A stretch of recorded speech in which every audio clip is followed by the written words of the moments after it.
Om Namo Vasudevaya. Om Namo Bhagavate Vasudevaya. Om Namo Bhagavate Vasudevaya. Om Namo Bhagavate Vasudevaya. Om Namo Bhagavate Vasudevaya. Om Namo Bhagavate Vasudevaya. Narayanam Namaskritya Naram Chaiva Narottamam Deving Saraswating Vyasam Tato Jayamudirayet Nashtaprayeshva Padreshu Nityam Bhagavata Sevaya Bhagavati Uttama Shloke Bhakti Bhavati Naishtiki. Continuing in Prahlad's amazing prayers, Canto 7, Chapter 9. We're on verse 28. 7-9-28. Evam janang nipatitam prapavahi kupe kamat kamam anuyav prapatan prasangat kritvad masat surashana bhagavan grihita soham katang nuvasrujeta vapritya sevam. Translation and purport by His Divine Grace A.C. Bhaktivedanta Swami Srila Prabhupada Ki Jai. Jai. Translation. My dear Lord, O Supreme Personality of Godhead, because of my association with material desires one after another, I was gradually falling into a blind well full of snakes, following the general populace.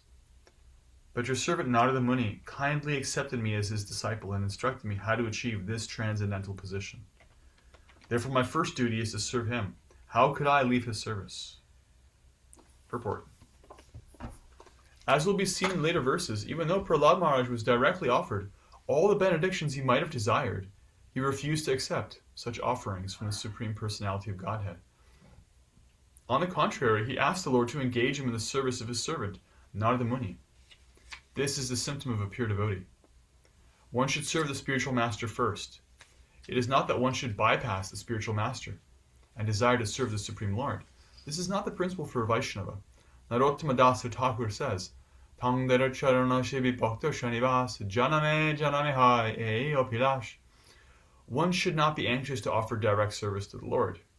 Sri Chaitanya Mahaprabhu advises us that one become a servant of the servant of the servant of the Lord. Gopi Partuf Padikamayor Dasa Dasanu Dasaha. This is the process for approaching the Supreme Lord. The first service should be rendered to the spiritual master so that by his mercy one can approach the Supreme Personality of Godhead to render service.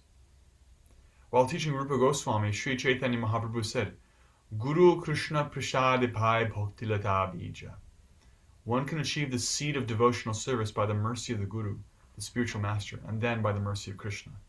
This is the secret of success. First, one should try to please the spiritual master, and then one should attempt to please the Supreme Personality of Godhead. Vishwanatha Chakravarti Thakur also says, Yasya prasadad bhagavat prasado.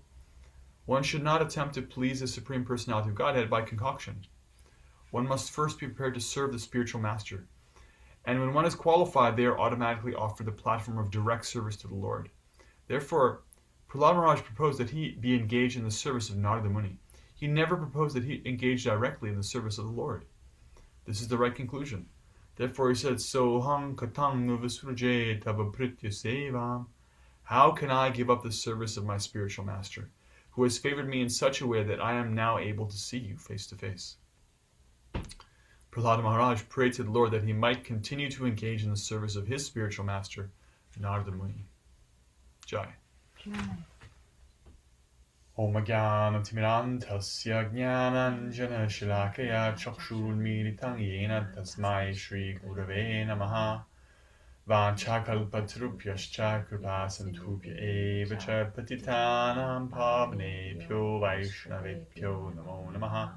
Jai Shri Krishna Chaitanya Prabhu Nityananda Shri Advaita Gadadhara Shri Vasadi Gaura Bhakta Vrinda. Hare Krishna Krishna Krishna Hare Hare, Hare Rama Rama Rama Hare Hare. Hare Krishna. So we're hearing today about Guru Bhakti, love and service for the Guru. So Prahlad has been talking about his blessings. He talked about how, isn't it astonishing how you put your lotus hand on my head, even though you don't give this benediction to Lakshmi Devi. And isn't it astonishing how you don't play favorites? And even though I'm from such a fallen, degraded position, I've gotten such mercy. And now he's crystallized that. He's all these blessings, all this astonishing mercy of the Lord. He's crystallized it into one very specific thing. The medium for the mercy of the spiritual, of the Supreme Personality of Godhead is the spiritual master. This is the medium. This is how Krishna manifests his mercy, right? Just like you may have the most vast, deep, sweet nectar, but if it's in a vat, you don't have a straw, you're never going to drink it. You have to have a straw. The straw's got to do this job, right? That's the medium. And so the straw is non-different. It's dipped right in. It's acting as a bridge. And it's specifically dedicated to service. So this is Prahlad's realization that after glorifying Krishna, after glorifying his mercy, his astonishing mercy, which is independent, and after being very conscious of his own position, he is now acknowledging the bridge between Krishna's superior position and Prahlad's inferior position. And that bridge is the spiritual master. And he's saying, therefore, my first duty. He's asking a rhetorical question. Sometimes in Sanskrit we do this. Katam means how, right? But it's not a literal question. The question is, how could I give up the service of my spiritual master? It's not a literal question because he's never going to give up that service. It's a rhetorical question because he's saying, how on earth could I ever forget? How could I possibly give up such an important connection? This is the most important thing, in other words, he's saying. And that's what Prabhupada focuses on in this purport, is that Prahlad's realization is one of fixity and a spiritual master. When he's ushered in front of Nrsingadev, he does so with the full realization that he's the servant of his spiritual master. He doesn't do that, this offering of prayers, this service independently. This is the realization of a devotee. Nothing they do is independent. Everything they do is as an instrument. And Prabhupada talks about this, that Lord Chaitanya says, Gopi Pardiv Padikamaleo Dasa Dasa Anudasaha. To consider oneself the servant of the servant of the servant of Krishna. And all of our Vaishnavacharyas have spoken in this way. They've all sung in this way. They've all quoted Shastra in this way. All the Shastras talking in this way. Actually, Prabhupada, in addition to the verses he quotes and the Acharyas he quotes, he quotes the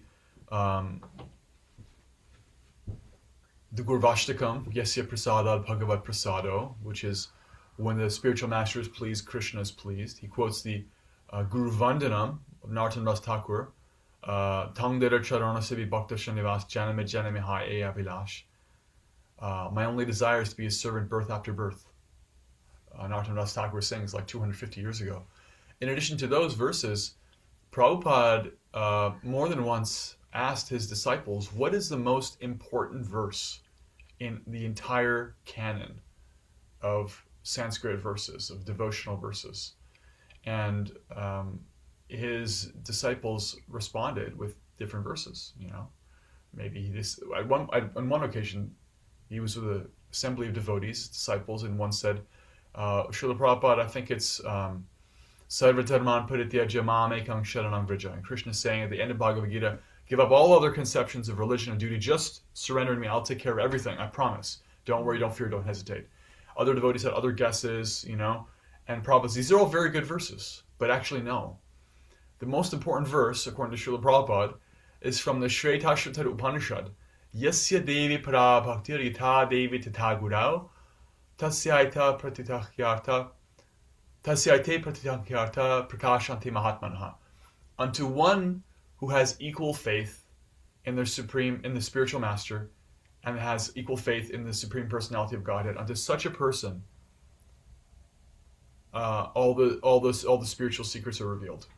And Prabhupada spoke about this verse. He said, this is the medium, that one has to have equal conviction about Krishna and about their spiritual master. Because we're aiming for Krishna and we're guided by the spiritual master, right?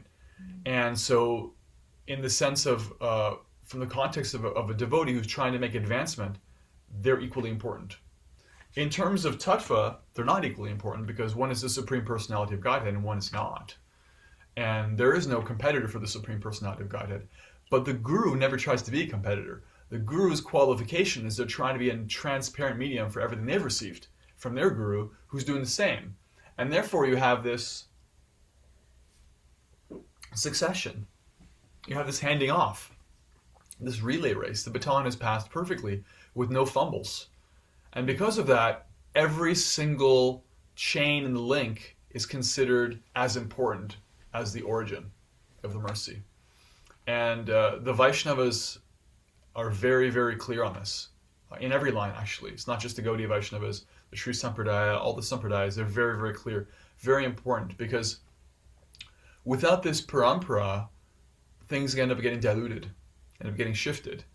Because you have to actually have someone who's practicing purely in order to share what they've received without any adulteration. Otherwise, there's always going to be some temptation to include something that's not just your own realization, but some aspect of the modes of nature, right?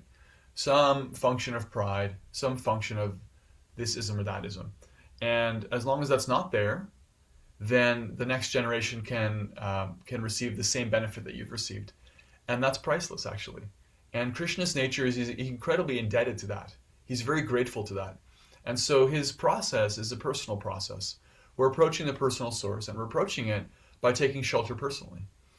So when Prabhupada says that that's the most important verse in Shastra, he is stressing this for us, this principle of gratitude, effectively, that the culture of respect for the spiritual master, the culture of taking shelter of the spiritual master, being guided by the spiritual masters, is a culture of gratitude and respect. And that's kind of fundamental, you know. If you can imagine trying to be a devotee of Krishna without gratitude and respect, how does that work? It's absurd, right? So gratitude for Krishna is really should be infinite, because he's infinite and he's giving us infinite gifts. But the challenge is when trying to approach the infinite from the infinitesimal point of view, we are categorically, it's impossible for us to come to that. So we need a bridge. And so gratitude for the infinite, a conception of the infinite as a person, these things get distilled down to gratitude to a person or to several persons, right? And to appreciation for their personhood. And the love and the affection and the gratitude and the amazement and the astonishment and the all these spiritual emotions that are experienced in relationship to one's spiritual masters act as surrogates, and then effectively as exemplars for our own spiritual capacity of emotion in relationship to Krishna. That's the process. Because otherwise we don't have the ability. We can't project theoretically in our mind, well, Krishna must be like this, right? Even with all the Shastra in the world, even with his descriptions of what he's doing. And the Shastra is incredibly important, but still, without Prabhupada's purports, without our acharyas, you know, peppered throughout, without the living spiritual masters who are exemplifying it and teaching it and living it and also talking about it, it doesn't become real in the same way. So this culture of respect and gratitude becomes crystallized down in personal relationships. And that's Krishna's system. He wants it that way, right? That's not a function of a bureaucratic institution. That's not a function of the modes of nature. That's not a function of time, place, and circumstance. That is absolutely Krishna's will. It has always been his will. It's all over the Shastra. It's in every Sampradaya. It will always continue to be his will. So it's important for us to recognize that and separate it from any other material structure, including bureaucratic institutions. There will always be a need to have living spiritual masters. There will always be a need to connect to the departed spiritual masters. That will always be real. There will always be a need for those who are taking up the process to purify themselves, to act as servants of their spiritual masters. That is always going to be the case. And anybody who does these kinds of services becomes very, very dear to Krishna. It's a very, very important service. It's so important that Prabhupada is effectively saying it's the most important aspect of our philosophy. We can see how that's so when we consider that somebody who's completely new they don't actually have any access without the spiritual masters, right? They don't have a practice. They don't have the very beginning of an idea about a practice. They could not possibly guess about a practice. They require somebody to have a mercy intervention. Somebody has to enter into their bubble and speak in ways that are relevant to them and get through to them that you can try to chant this mantra. Hare Krishna, Krishna Krishna, Hare Hare. Hare Rama, Rama Rama, Hare Hare. You know, just like George Harrison is functioning as a spiritual master. And in the introduction to the Krishna book, when he says everyone's looking for Krishna, they just don't know it. And he invites the reader to enter into the reading of Krishna book. He's acting as a medium for Srila Prabhupada, who he was inspired by because he met him. And he sponsored the printing of the Krishna book. He supported that, right? Famous story. Prabhupada asked the disciples, Shamasundar and I think Mukunda Prabhu, now Maharaj, to speak to George Harrison because they were friends with him. And George Harrison had a lot of faith in the devotees and in Prabhupada. And he said, we're now ready to print this Krishna book. I want you to ask Bhakta George for a donation. And Shamasundar and Mukunda were like, oh, Prabhupada, that's really awkward. He's such a sweet devotee. We really haven't asked him for anything. But you know, as soon as we ask him for money, it's going to be like, here we go again. Because he's a Beatle, money, fame, everyone's after it. And here we are, and we're asking. Prabhupada said, yes, anyway, we have to ask. We need to do this. Because this is what my spiritual master asked me to do, is to translate and distribute these books. And the time is here. And this is the medium. Ask George. And so Shamasundar and Mukunda, they didn't come up with their own idea. They didn't surrender to their own instincts. They said, okay, Prabhupada is saying, and Prabhupada got it from Bhaktisiddhanta, right? So we're going to just carry that forward. They had a conversation. They had dinner with George Harrison in his manor, which he later donated to the devotees. And they said, you know, this has been a wonderful evening. George, we have one thing I'd like to talk to you about. You know, Srila Prabhupada, he wants to print this Krishna book. It's really important. And we're asking if you can give a donation. And the whole atmosphere changed. They described, you know, George's his face got very dark. He got very quiet, didn't say anything. And all of a sudden, thunder, lightning. The power went out. And everyone's just like looking around in darkness, wondering what's going to happen next. No one's saying anything. The power came back on and George was smiling. I said, okay, there's my sign. Let's do it. He was not happy. And then he himself became convinced. Okay, let's do it. And, you know, he's my sweet Lord, he's functioning as a guru. I mean, anybody who takes the will of their spiritual master and says, even in this one respect, I will dedicate myself, they become an instrument. They become an instrument. In the second canto, chapter 9, verse 34, we just read this, Chatur Shloki Bhagavatam, Brahma is hearing about Krishna's will. And therefore, Krishna is acting as his spiritual master. And in the end of the purport to 34, Prabhupada says, the order of the spiritual master is a manifestation of his internal potency.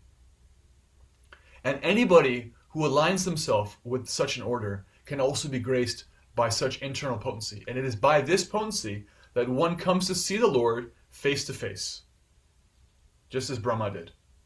By taking the order of the spiritual master, it's a function of the Lord's internal energy. That order of the spiritual master is the means by which we can realize Krishna face to face. And Prabhupada affirmed this about himself. He said over and over again, my only qualification is that I considered myself a servant of my spiritual master. He quoted from the second chapter of Bhagavad Gita, 241. Can someone give me 241 Bhagavad Gita? What does 241 say?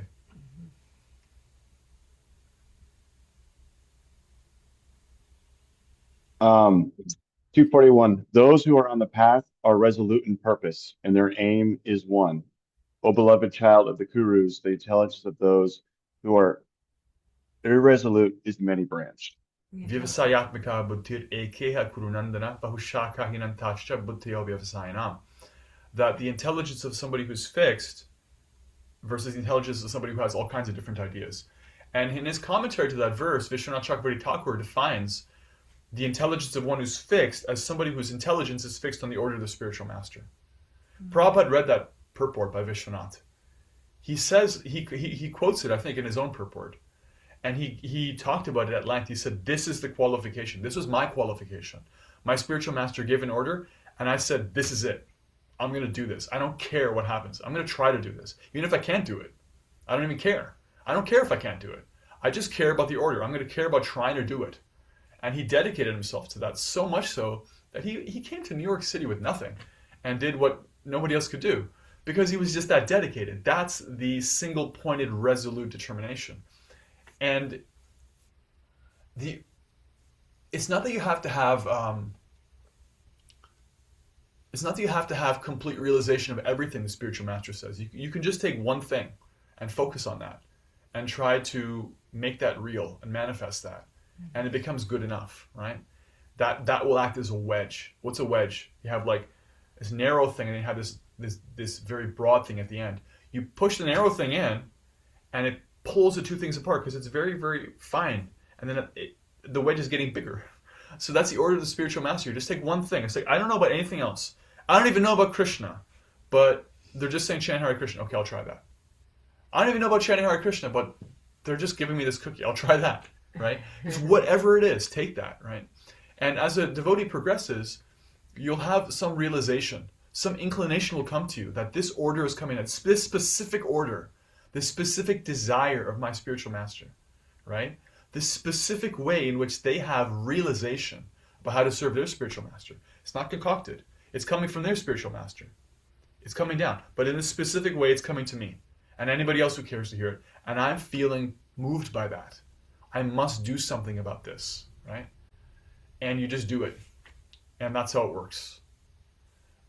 Whether it's distribute books, have kirtan, distribute prasadam, share bhakti in this way, that way. Whether it's, practice in this way or share or facilitate for others, there's always some realization that the spiritual masters have, some flavor. And if you become instrumental in their practice, you ingratiate yourself to them. Then the flow of mercy really, really moves down. That Krishna sees, oh, you're serving my servant. You're serving somebody who's so dear to me. I will bestow upon you so much benediction that you don't know what to do with it. That's Krishna's nature. He wants to see if we can surrender ourselves. If we can appreciate the personhood of the devotee and the personal realization that they have.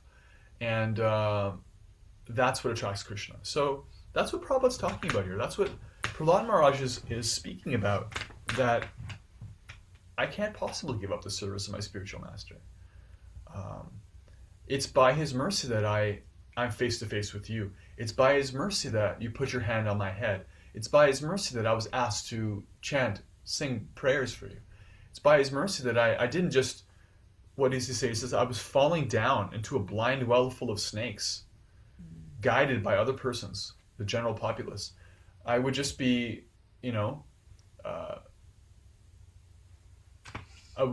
but for the grace of God, there go I. Like, I just know I would be just like my father, Hiranyakashipu, without Narada Muni. I wouldn't have any other path. I wouldn't have any choice.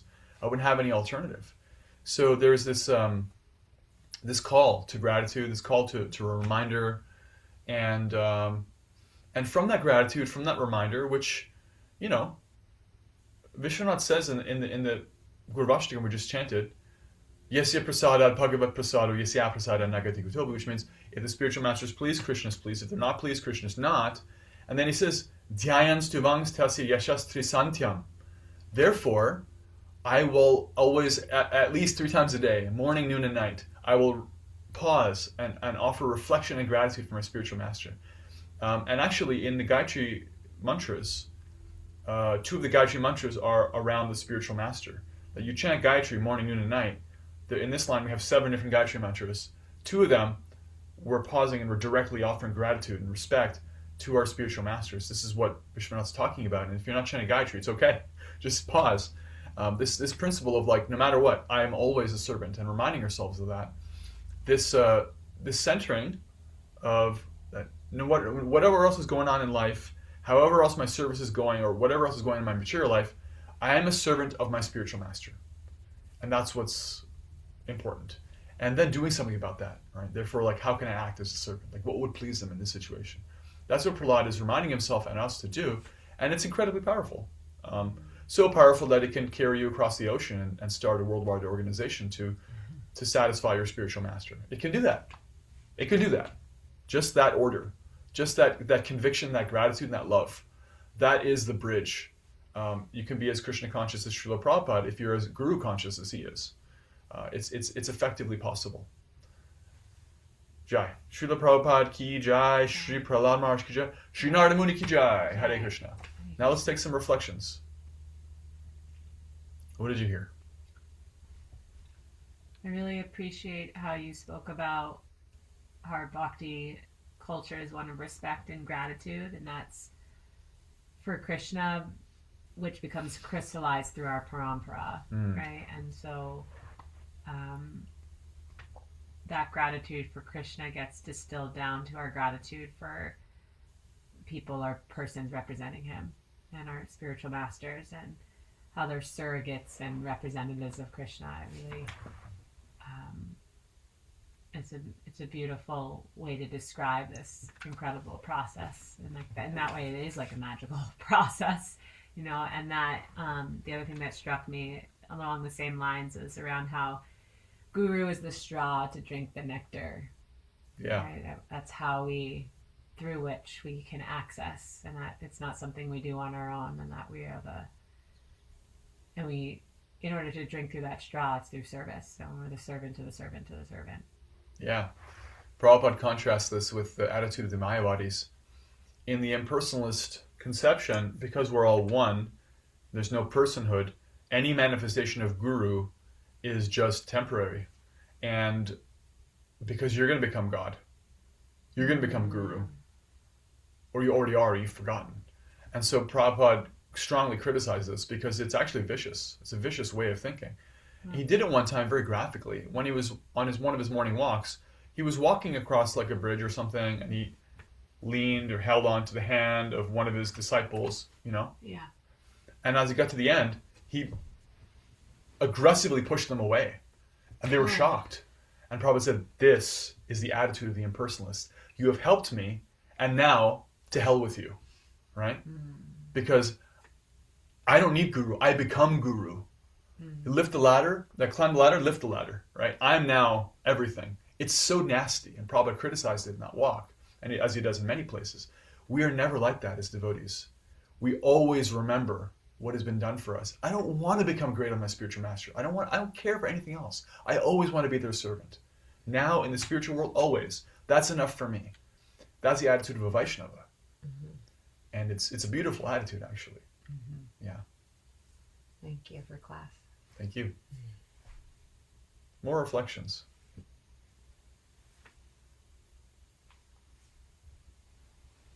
Thank you so much.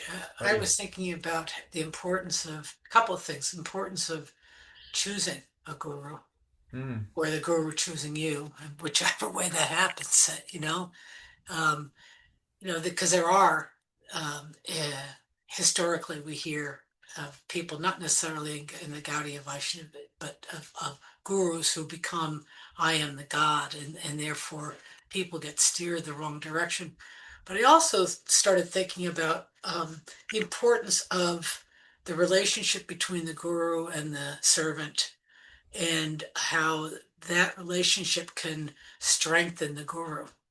That through a honest relationship of being able to, as the servant, of asking questions, trying to get deeper, showing vulnerability, it tends to strengthen the guru in terms of their how their message comes across. I'm thinking with respect to the work that I do with sponsees, being a sponsor for people, and how we often say, while I may have helped you, you have helped me much more, as being the sponsor. And it's not the same. It's not the level of depth that a guru has. I'm not trying to equate the two, but I just thought, well, this relationship's important, which is why when I've thought about who I would want as a guru. I want to be able to have a conversation rather than go through secretaries and intermediates and maybe have, somebody every once in a while be able to connect with me. I want somebody that can be there for me in real time as I need. So very interesting conversation. Thank you so much for the class today. Thank you. Yeah, that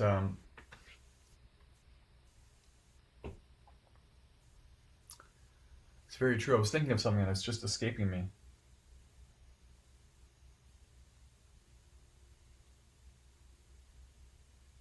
It might come back.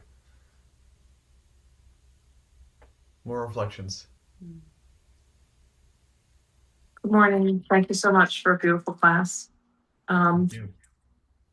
Yeah, and thinking about the guru relationship, I think it's such an interesting concept. Do we choose a guru, or does a guru choose us, or does Krishna put the two of us together? Right? I think it's the third. I think that Krishna sees your endeavor, your desire, and then puts some choices in front of you, right? And maybe gives you the same thing with everything else, gives you the illusion that you have some choices in the matter, but kind of aligns who's going to be right for you. Because as I look at gurus and different people, myself included, it seems like every time it seems like the perfect match of what the aspiring disciple needs and what the guru offers, and how they complete each other in this beautiful union, right? So I've just been thinking a lot about that, because you look at different gurus and different personalities, and how they really work together to make each other better, right? And bring out the best in each other. So I think it's just a beautiful divine intervention that happens, that, again, we have the illusion of making that choice, but do we really? That's my thought this morning. Yeah. Yeah. Yeah, we have the agency, but it's not actually like our doing. It's been arranged. But like all relationships of love and trust, it involves respect for agency. So we have to actually opt in, and it's important that. That's why when someone does, it's such a life-changing event. Initiations, taking shelter, like any step someone actively takes, it actually moves the whole universe. Because what is everyone doing? They're just running around doing whatever, the same old, same old. But as soon as someone's like, I'm doing this, I choose this. I choose this person. I choose this practice. It's like the whole universe stands still for that. It's an amazing thing. But effectively, yes, the arrangement has already been made. It wasn't. We didn't create that. It's like, wow. And you realize that the more time you spend in the relationship, that this is an umbilical cord. Babies don't create their own umbilical cords. They're just fed by them. Yeah, I was remembering what I was going to say to Nancy's comment was that with disciples and gurus, yeah, I've heard from several very advanced devotees who function as spiritual masters in different ways about what it's like, and all of them, to their credit, they really have deep realization about their disciples acting as manifestations of their spiritual master. That Prabhupada talks about this too, that you've all come as representatives of my spiritual master to help me deepen my service to him, right? And to see your disciple as your own guru, which is a very deep thing, actually, that this person is my teacher, my master, and my service to them is to function as their master, right? That's a very high thing, but actually our acharyas have that. They write about it. Bhaktisiddhanta wrote about it. So it's an incredible thing that. But yeah, I'm not a guru. I don't function that way, but I can relate to what you were saying about how when you teach somebody, you learn a lot yourself. Sometimes even more. The subject matter becomes refined. Mm-hmm. Yeah. Let's hear from Jai Crit or Leanne. Haribol. Hare Krishna. Hare Krishna. Well, I mean, there's a lot, of course. I'm always thinking about the multifaceted message that is in the message today. Um, but yeah, I think the one thing that I relate to was the uh, the I was gradually falling into a blind will of snakes, following the general populace. And what it does is it ties me back to when I say, went to seek surrender with my guru. I wrote a prayer, um, and it was very similar in that we are always constantly being affected and eroded by the material world, and it is only through surrender and guidance and shelter of the spiritual master that we find refuge.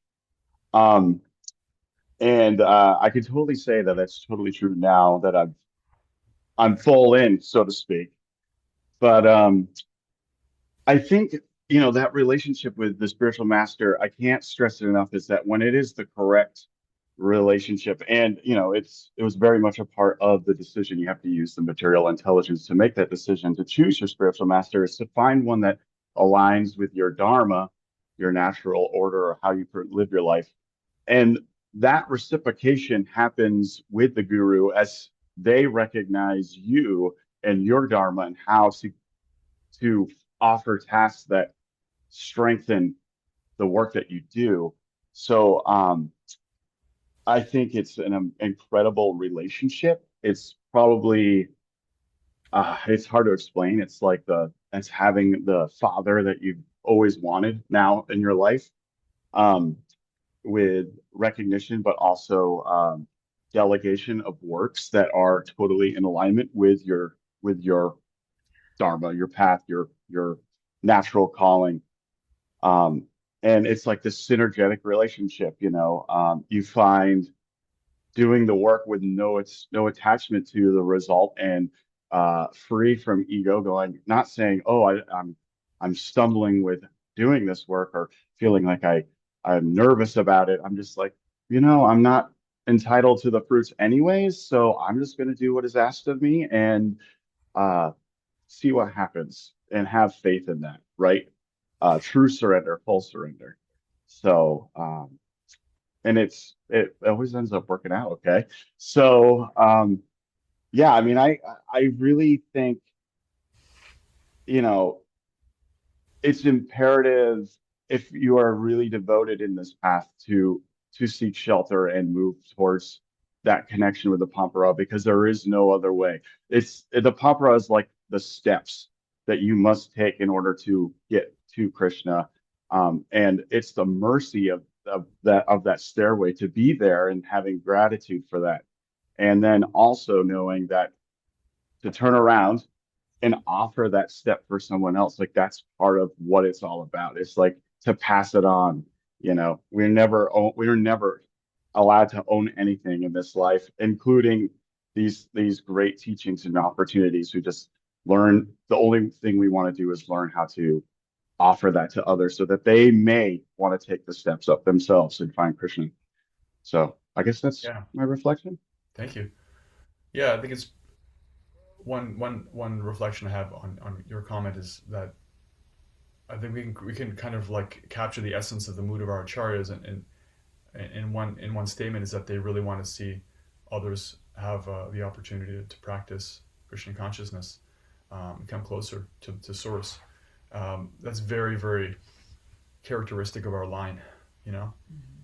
And Narada gave it to Prahlad. He gives it to so many, and then Prahlad is giving it to his classmates, in the middle of like this degraded, you know, school run by demons. And Prabhupada's giving it to people everywhere, and we're getting it from Prabhupada's disciples, and we're giving it wherever we can. That's what's going on, you know. So that's that's a pretty clear idea of what the spiritual masters want. Practice bhakti, and give other people the opportunity to do so. Thank you. Okay, anything in the chat? Haribol. Okay. Jai. Srila Prabhupada ki Jai. Srimad Bhagavatam ki Jai. Jai. Now let's take this opportunity to offer our respectful obeisances unto all of the Vaishnava devotees of the Lord, who are just like desire trees. They can fulfill the desires of everyone and are full of compassion for all the fallen conditioned souls. Jai. Vanchakalpatarubhyascha krupasantubhya eva cha patitanam pavanebhyo vaishnavebhyo namo namaha nantakoti vaishnavavrinda ki Jai. Jai. Haribol. Have a great day, everyone. Thanks for your ears.